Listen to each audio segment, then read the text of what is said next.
The Hearts of Gold podcast is brought to you by the Grow and Share Network, produced by Off the Walter Media.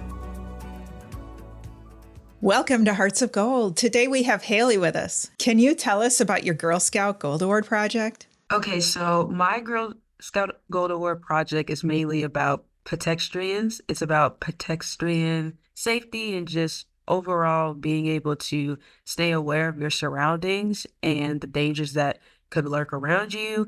It mainly kind of started basically from noticing people around me and then on social media, kind of always seeing people kind of locked into their phones, never really paying attention to what was happening around them.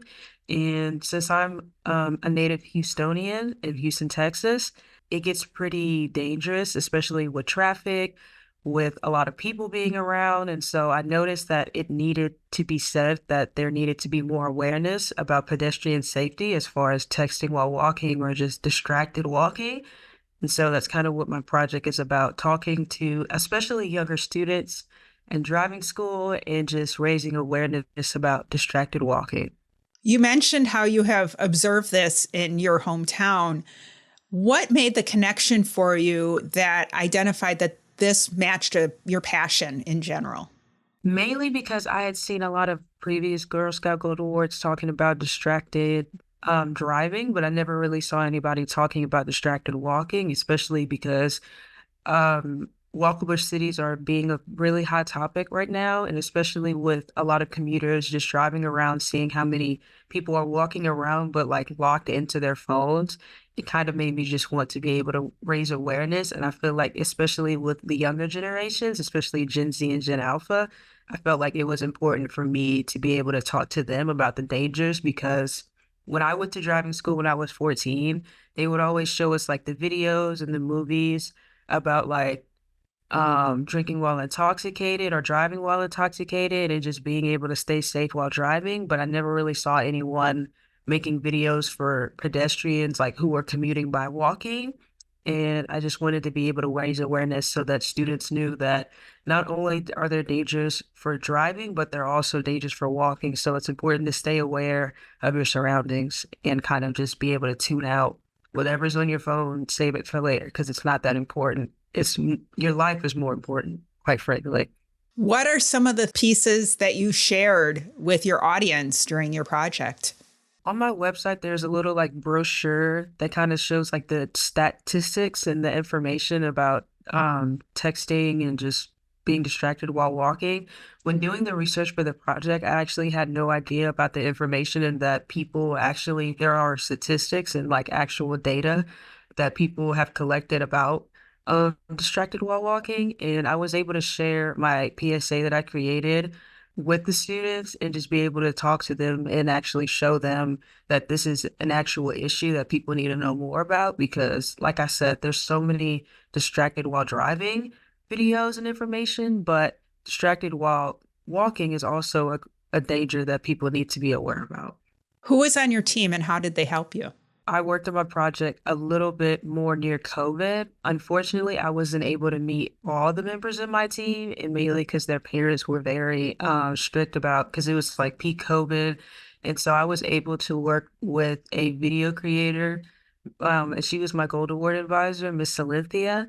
And we were able to go into downtown and like shoot a small video. And me with my mom, she was able to help me like kind of shoot footage around my school, around like the Metro Rail. And I was able to get in contact with some of the Houston Police Department, along with some people around the Metro Rail Department, to be able to help kind of spread the awareness.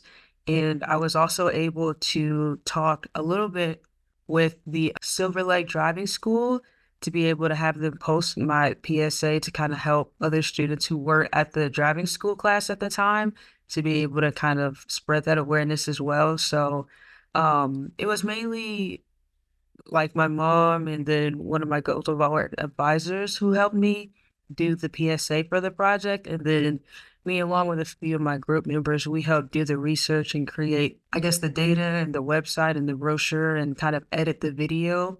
And then along with a few representatives from the HPD and the Metro Rail and the Silver Lake Driving School, I was able to get that kind of, I guess, my voice heard and be able to get actual trustworthy, I guess, representatives to be able to spread awareness as well. You mentioned your project advisor had video skills. A question that Girl Scouts, as they approach the Gold Award, ask a lot is, who should my project advisor be? And oftentimes, the feedback that they're given is a subject matter expert. And in your case, that would be somebody who maybe has done some of that data analysis on pedestrian and such. In your case, you used a video. I often say, where is your weak point? And then that's where probably your project advisor should step in. Can you talk to us a little bit about how, although your project advisor wasn't a subject matter expert, they had unique skills that were very important to your project and how that made your project stronger and better? Yeah, so actually, I had no idea who I wanted to be my Gold Award advisor at first. I really just thought that my Gold Award mentor and my advisor were the same person until I kind of went along with my Gold Award mentor. And she was like, oh, you should have an advisor to kind of help you, kind of guide you through your project. And wherever you know you kind of can't do something yourself, kind of like how you were saying, just have someone be that person to kind of handle what you don't really understand.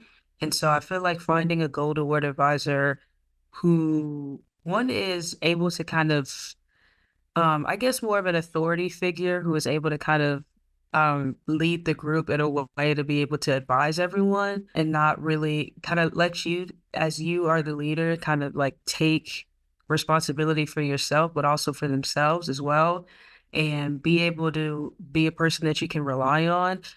Usually I would highly recommend like teachers, mentors, or just anyone that you can trust. That's more of an authority figure rather than like your friend from like one of your classes.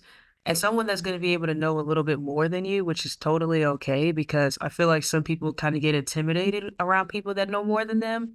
But I feel like they're able to mentor and guide us through the project, especially if they also feel passionate about the project and what your topic is about. I feel like being able to work with someone who is going to be able to guide you through the process of, I guess, something that you're not familiar with. And even though like I felt like myself personally, I could do the research because I do like doing research. I wasn't incredibly, I knew that especially going through COVID, it wasn't going to be easy for me to be able to record footage or get actual like video footage of me in the city. Like it wasn't going to be a by myself thing because I just knew I had someone, it would be a lot more frustrating to have to set up a tripod, go back and forth, back and forth.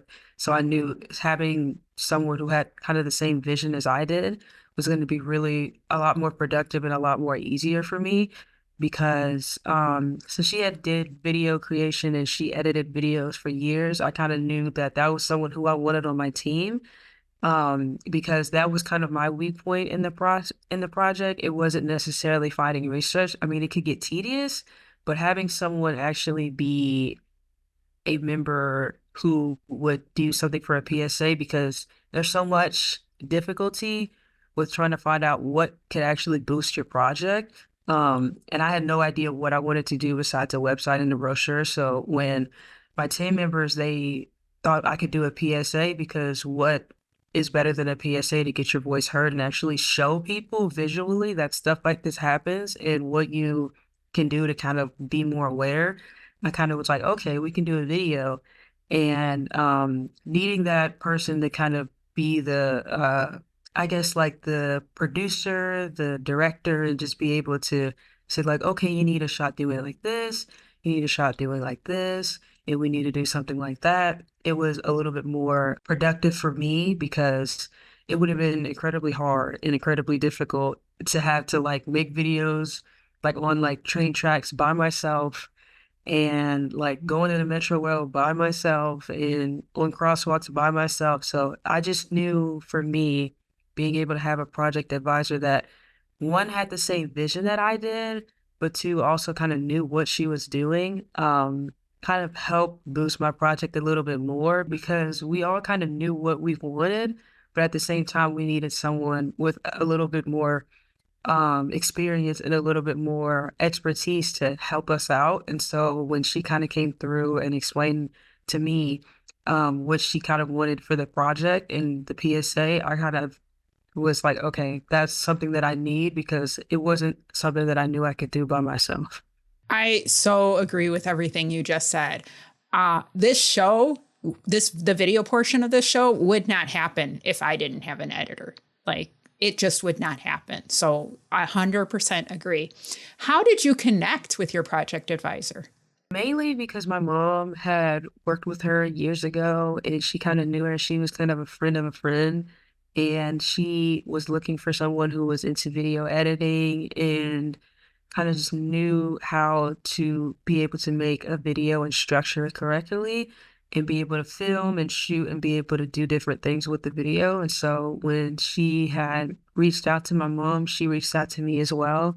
And we were able to meet at a small coffee shop and then just be able to talk about the project and what I kind of expected from it. And then we kind of bounced ideas off of each other. And then we did a little bit of shooting the same day.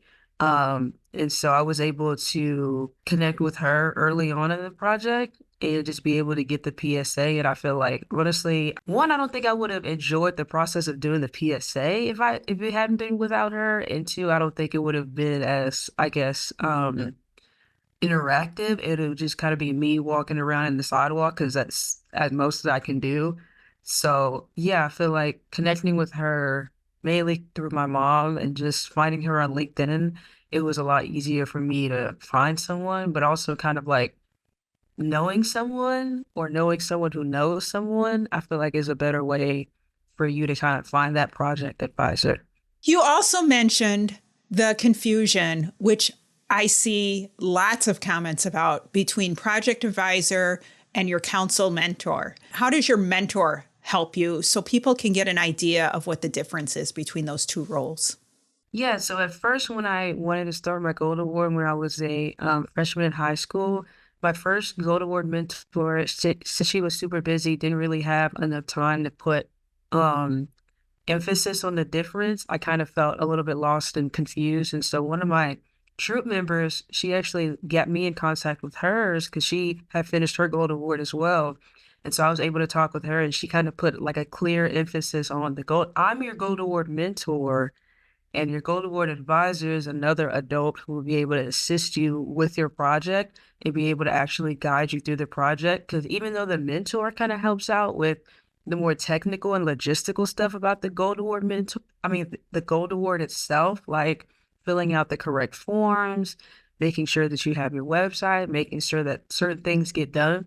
Your advisor is actually going to be the person who is actually working on the project with you and being able to get their hands dirty a little bit with more of this is what makes the project what it is. And then the mentor is someone who kind of helps you get the project done and make sure you kind of fill out the tedious paperwork and fill out mostly everything that you get done through the Gold Award portal. They kind of help you out with that. Besides COVID and the pandemic, what was your biggest challenge during your project and how did you overcome it? Working on it my senior year of high school and having to balance getting ready to go to college, getting ready to graduate high school, and working on a Gold Award all at the same time with my group members and my advisor. It was a lot being able to balance everything at the same time. And luckily my mom, she was also able to help me out as far as like getting papers done, making sure that I'm kind of staying on track and with time management, being able to hold myself accountable for making sure that certain things of the project get done. And I felt like a lot of, not necessarily imposter syndrome, but it's like, is this really important? Or is this really something that people need to hear about? I just kind of felt like for a long time, it was like, is this really necessary? And I kind of had to take a step back, kind of actually go out in Houston. And like, even now on my college campus, just driving around or walking around, I see people like locked into their phones. And that's when I kind of knew that people genuinely have no idea the dangers that kind of exist when walking around distracted on your phone. So that's when I kind of realized for myself that I was like, okay, it needs to be done, it needs to be said. And since no one really ever talks about it, you always see like the compilation videos and stuff, but you never really hear anyone raising awareness about the dangers that could go on. And so, besides kind of rethinking my project's importance, it was really just kind of the typical high school trying to balance out, okay, I'm about to go to college. Okay, I'm about to graduate. I need to wrap this project up. And even my mentor, she was kind of trying to help me stay focused and kind of help guide me to be able to get the project finished. And honestly, without her, I don't think I would have finished it in enough time. And that's why I was really grateful for her because she kind of helped keep me on track to finish the project and be able to still kind of focus on whatever I had going on at the time in high school. Do you have a favorite memory from your project? Like editing the video because we would ever like whenever we would like watch the videos, we would kind of laugh and giggle, but then we were kind of like, dang, that's kind of dangerous seeing like how many people are genuinely kind of plugged into their phone and it was fun to kind of bounce. I usually like the editing process of like the video and kind of going along with my advisor.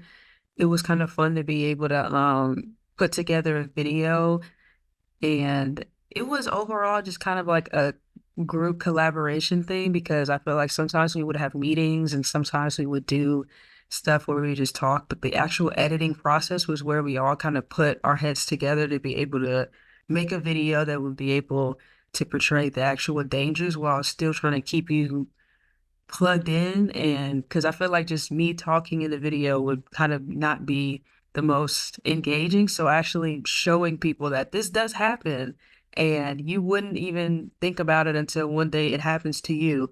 So yeah, I think making the video and editing it was definitely one of the more tedious, but it was pretty fun to be able to work with the whole group.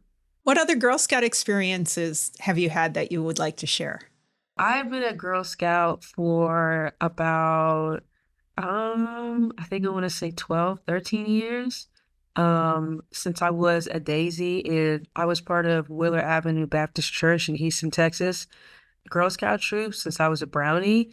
And really over time, I felt like so many girls kind of when they reached that they got the silver award. The gold award is kind of where it's like the all Hail Mary, like, do you want to do it or do you want to just graduate and then be done? And so I feel like 100% it pays off. And like I worked on my Golden Torch Award for my cadet in my senior year, and I was able to get work on with my other troop members, my bronze and silver. But definitely, I feel like volunteering and working with other girls, and I also had one of the experiences to go to the Hollywood Dreaming Destinations and being able to talk to the younger girls and just be able to be like, volunteering and hearing from other girls. And one of the other younger girls, she actually like told me that I inspired her to go to Hollywood and kind of get out of her comfort zone to travel because she was nervous about going out of the state without her family. But she told me that since I was brave enough to do it myself, that she felt brave enough to do it herself. And so I kind of know like Girl Scouts holds like a kind of special place in my heart because I've been volunteering with them for years. I've been with them for years. And that's why one of my biggest motivations in finishing the project is just showing other young girls that it is possible to be done. And so it might be a little bit difficult, especially going through high school, but it's definitely the pay off is definitely worth it. Like being able to be here sitting with you talking about it and just being able to get my voice heard is probably one of the most fulfilling feelings. Being able to just say that I've completed my gold award and tell everybody that I worked on this project and this is what, you should know because a lot of people genuinely don't. In my troop, they didn't really finish it. So I kind of felt like inspired, especially the girls in my year. We just wanted to be able to finish our gold award, to be able to put a positive impact on the community. Because I feel like that just goes back to one of my morals is just I want to be able to leave a positive impact on my community. And just as far as like with charity, with volunteering and stuff like that, I kind of feel like that's something that I feel very strongly about. And so being able to make the PSA and make a positive impact, not just on the metro world, but on the Houston community, it was definitely also one of the most fulfilling things I feel like to me. And so that's why I kind of feel like you should choose something very personal to you that you feel strongly about to be able to work on your project and be able to serve your community, because at the end of the day, as a Girl Scout, that's what's one of the most important things, to be able to serve your community. And so that's why I feel like completing your gold award is so important. For listeners that may not be as clear on some Girl Scout terms, a destination trip is a travel opportunity outside of your council. Can you tell us about your experience? Yeah, so at the time when I was a junior in high school, I wanted to be able to travel to Los Angeles, California, because they had a destinations trip where you'd be able to learn more about kind of like the filmmaking process and be able to work with actual like small local actors and work with kind of like a film crew. We had someone with a like huge technical camera. Then we had an editor come in and he edited the video for us. But we were each of the girls in our group, we were able to like be either the director, we had like a producer, we had like a I guess like someone hold the boom mic. Like there was something for everybody. And we kind of like went through like the editing process, we went through the screenwriting process, and we kind of went like through the props and stuff like that, like what we would need for everything. And overall, like at the time, since I was an audio video student and I wanted to get into like film production, movie production, stuff like that, I thought it was really interesting because I had never knew that Girl Scouts had that opportunity before, because it was always the local stuff, but they never really had anything that really piqued my attention as to far as like what I wanted to do in the future. And so when I had seen that opportunity, I was like, I need to do that. And it was really fun. It wasn't just like working and being in like our dorm and having to do a bunch of stuff for the movie, but we were able to kind of explore around Los Angeles and like the Hollywood Strip and be able to like do touristy stuff around California. So it was fun. But I think definitely it was an experience that I do feel grateful for, because I was always kind of stuck in Texas. So being able to go to the different destination trips that they have definitely kind of piques your interest about being able to travel at such a young age. And they definitely have a lot more than just like the US. They have like Italy trips, they have certain European trips, they have, I think, South American trips. So they kind of have a lot of stuff for different types of topics and different types, so that kind of like everybody kind of gets what they want out of the trip or what they want to do. It's not just for one specific thing. Like it kind of piques the interest of type of anyone. And so that's why I think like destinations, I hadn't heard of it until like I was in high school. So I had wished I heard about it sooner, and I wish more Girl Scouts know about it, because being able to have the opportunity to travel the world, especially right now, is so it's like it's fulfilling, but it's also like being able to see the world in a different type of view than just kind of looking at it, a picture on it of your laptop, being able to experience different cultures and different environments and stuff like that. It's definitely really beneficial for me. You also mentioned that you, in your troop, there were multiple girls working towards their gold award. What strength do you think your troop had that not only did your troop continue into high school, but also so many worked on the gold award process? We had a lot of troop leaders who were also Girl Scouts when they were younger, and some of our parents were Girl Scouts when they were younger that also either didn't finish their gold award or didn't make it up to like ambassador senior level. Really kind of pushed us to want to be, I guess, like the Wheeler Avenue representative of we finished our gold award, so it is possible to be done. Because I personally believe that you have to be the person you wish you could see when you were younger. And definitely being able to be one of the few people who would be, I guess, a stepping stone to something a lot bigger for Wheeler Avenue was something that we all kind of, as a group, decided that that was something that we would want to do. Um, and I definitely, throughout Girl Scouts, kind of felt like I've always wanted to be someone who I never saw before, because when I was in Girl Scouts, I really didn't have anyone. to be able to kind of be like an elder sister or someone I could look up to as far as Girl Scouting. So I kind of knew that I wanted to be that for someone. With the Gold Award, I was also able to mentor a younger Girl Scout and kind of show her the ropes of being a Gold Award Girl Scout and kind of show her along the way, like what it's like, what the process is like. And I was able to meet with her a few times because she was also beginning her Gold Award. So I was able to talk to her about it. It just kind of felt like it was more of a fulfilling thing for me because I wanted to be able to show younger girls, and we wanted to be able to, as a group, show younger girls that it is possible, and being able to be the leaders, or I guess like the change makers for our troop, was really what we wanted to be able to benefit from working on our Gold Award as a group, because most of us were luckily able to make it all the way past seniors. And my mom, she was a troop leader. She kind of told me that not a lot of young girls make it past ambassadors. So we kind of wanted to be the girls that did and the living example that we did make it. And we actually finished our Gold Award too. So yeah. What is in your future? So I'm currently a college student. I am a senior working to get my computer science degree. I want to be able to work in data analytics. I'm still kind of considering whether or not I want to go to grad school, but I do like to work on a lot of different projects that kind of deal with data analysis, data management, stuff like that. An internship that I received last year, I'm currently going back to this semester in June.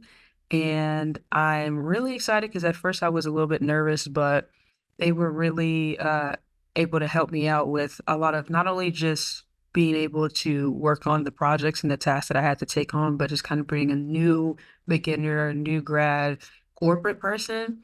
And it was a lot different for me because I was in a state where I didn't have any family. I didn't really know anyone. And so they kind of helped me with open arms and kind of helped me out. And so really just being able to work in data analytics, doing a lot more volunteering, doing a lot more charity work with different organizations that they have around in the area, and being able to, I guess, being able to experience life outside of Texas was kind of important for me.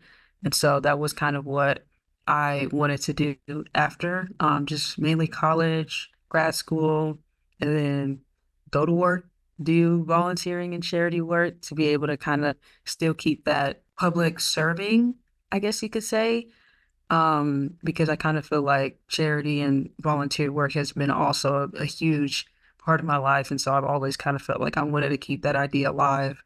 But outside of, I guess, the more technical stuff, I did kind of want to start being a little bit more artistic, and just because I kind of been in like a study headspace for like almost 3 years.